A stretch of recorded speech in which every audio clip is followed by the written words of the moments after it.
అదే కోస్తారు అని అంటారు.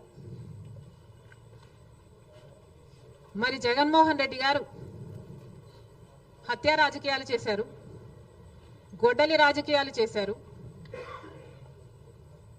హత్య చేయించిన వాళ్ళతో భుజాలు రాసుకొని తిరిగారు, సొంత చెల్లెళ్ళకే వెన్నుపోటు పొడిచారు, 5 కోట్ల మంది ఆంధ్ర రాష్ట్ర ప్రజలకు బీజేపీ పార్టీకి ప్రత్యేక హోదాను తాకట్టు పెట్టారు. ఈరోజు జగన్మోహన్ రెడ్డి గారు ఢిల్లీలో ధర్నా చేస్తారా? ప్రత్యేక హోదా కోసం ఎందుకు చేయలేదండి ధర్నాలు? 5 సంవత్సరాల మీద అధికారంలో ఉన్నారు కదా, మరి ఢిల్లీలో మీరు ప్రత్యేక హోదా కోసం ఎన్నిసార్లు ధర్నాలు చేశారు? ప్రత్యేక హోదా అసలు ఊసే లేకుండా చేశారు కదా. ప్రత్యేక హోదా గురించి మీరు ఏ రోజు పట్టించుకోలేదు, పోలవరం గురించి మీరు ఏ రోజు పట్టించుకోలేదు, రాజధాని గురించి అని చెప్పి 3 రాజధానులను కన్ఫ్యూజ్ చేశారు. ఆఖరికి కడప స్టీల్ ఫ్యాక్టరీని కూడా మీరు పట్టించుకోలేదు.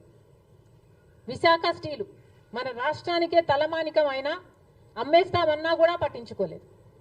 ఈరోజు మాత్రం ఢిల్లీకి వెళ్ళి ధర్నా చేస్తారట. మీ కార్యకర్తను చంపేస్తే ఢిల్లీకి వెళ్ళి మీరు ధర్నా చేస్తున్నారే, మరి మీ సొంత చిన్నాన్నను చంపేసినప్పుడు మీరు ఢిల్లీలో ఎందుకు ధర్నా చేయలేదు న్యాయం కోసం? జగన్మోహన్ రెడ్డి గారు సమాధానం చెప్పాలి.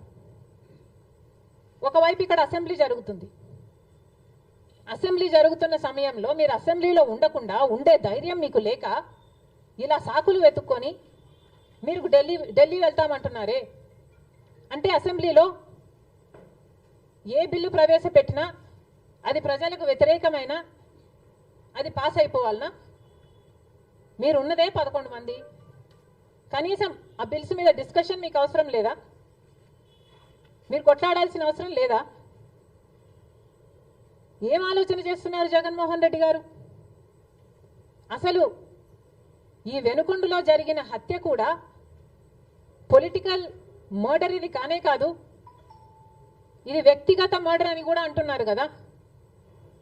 మేము ఏదో సాక్షి మీడియానో లేకపోతే టీడీపీ మీడియానో పట్టుకొని మాట్లాడడం లేదు. మా ఎంక్వైరీలు మేము చేసుకొని న్యూట్రల్ మీడియాతో లోకల్గా మేము మాట్లాడిన తర్వాత మేము వచ్చిన కన్క్లూషన్ ఏమిటి అంటే ఇది వ్యక్తిగత మర్డర్. మొన్నటి వరకు కూడా హత్య చేసిన వాళ్ళు, హత్య గురైన వాళ్ళు ఇద్దరూ వైసీపీతోనే ఉన్నారు. మరి అలాంటప్పుడు ఇది పొలిటికల్ మర్డర్ ఎలా అవుతుంది? ఈ పొలిటికల్ మర్డర్ అని మీరు చెప్పి మీరు ఢిల్లీకి వెళ్ళి ధర్నా చేస్తున్నారా? దేనికి? మీ ఉనికి కాపాడుకోవడం కోసం, మీ పార్టీ కోసం అని చెప్తున్నారు. ప్రజలు ఏం ఆలోచిస్తారు? ఈరోజు వరదలు వస్తున్నాయి మన రాష్ట్రంలో, వారిని వెళ్ళి పరామర్శించాలని మీకు అనిపించలేదు. కానీ వ్యక్తిగత మర్డర్లో మీ పార్టీకి సంబంధించిన 2 కొట్టుకొని చచ్చిపోతే ఈరోజు మీరు ఢిల్లీకి వెళ్ళి ధర్నా చేస్తారా? ప్రజల కోసం మీరు ఎందుకు నిలబడలేదు? మీ పార్టీ వాళ్ళు ఓటేస్తే మీరు గెలిచారా? మీ పార్టీ వాళ్ళ కోసమే మీరు ముఖ్యమంత్రి అయ్యారా? 5 సంవత్సరాలుగా మీరు ప్రజల కోసం పనిచేయలేదు, కానీ ఈరోజు ఢిల్లీకి వెళ్ళి ధర్నా చేస్తారట. సిగ్గుండాలి కదా. కానీ ఈ విషయంలో పోలీసులను కూడా అడుగుతున్నాం. నడి రోడ్డు మీద ఇలా హత్యలు చేసుకుంటుంటే పోలీసులు ఏం చేస్తున్నారు? ఆంధ్ర రాష్ట్ర పోలీసులుగా మీ బాధ్యత కాదా లా అండ్ ఆర్డర్ మెయింటైన్ చేయడం? ముఖ్యమంత్రి గారు, డిప్యూటీ ముఖ్యమంత్రి గారు చంద్రబాబు గారు, పవన్ కళ్యాణ్ గారిని కూడా ప్రశ్నిస్తున్నాం. మీ హయాంలో నడి రోడ్డు మీద ఇలా మర్డర్లు జరిగితే మీరు బాధ్యులు కారా? మీకు ఆపాల్సిన బాధ్యత లేదా? లా అండ్ ఆర్డర్ ఉన్నట్టా చచ్చిపోయినట్టా మన రాష్ట్రంలో? మళ్ళీ చెప్తున్నాం, మీరు జోక్యం చేసుకోండి, ఇలాంటివి కాకుండా చూసుకోండి.